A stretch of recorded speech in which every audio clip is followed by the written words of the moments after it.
This is the employment series. Today we're going to learn about applications.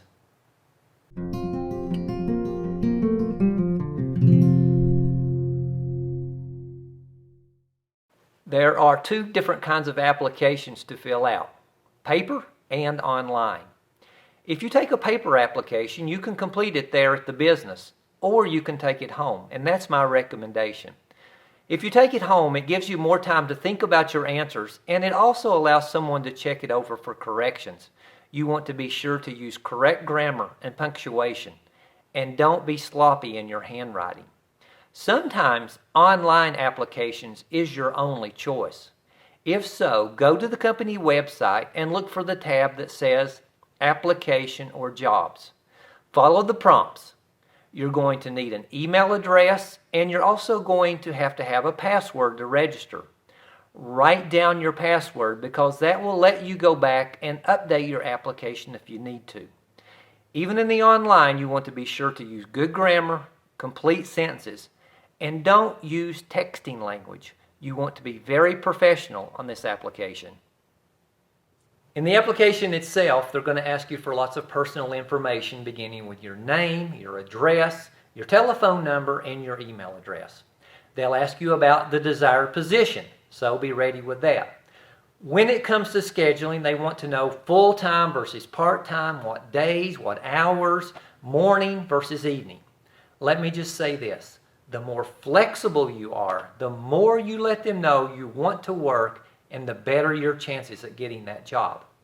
If they ask you about your desired pay, how much you want to make, the best answer on that question is fair market value, just letting them know that you want to be paid a good and fair wage. Then they'll ask you about your education and your employment history. All that will be answered on your resume, but fill it out on your application anyway, and then include your resume.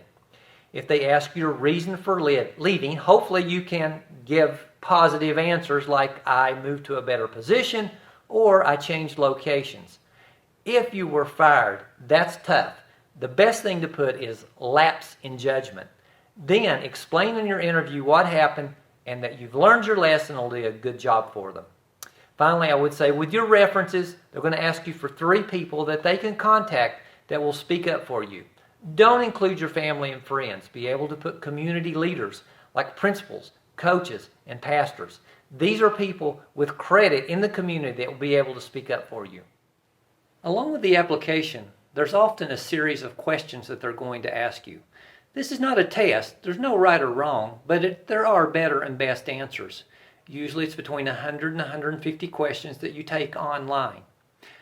They're the same type of questions, just asked in different ways. They're getting at whether you're honest, what kind of team player you are, do you follow company policy, do you practice safety, how do you respond to management, and are you a problem solver?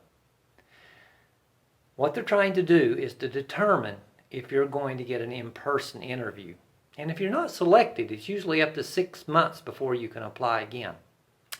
I would encourage you to have someone there with you to help you to understand the questions better. Because often when they say, what would you do in a certain situation, what they're really getting at is whether you're honest. So there's often a question behind the question. You just need to think these through and do a good job. Applications take time, but they're worth the effort. Put in the effort, the time, and the energy to do a good application, and you're well on your way to getting a job.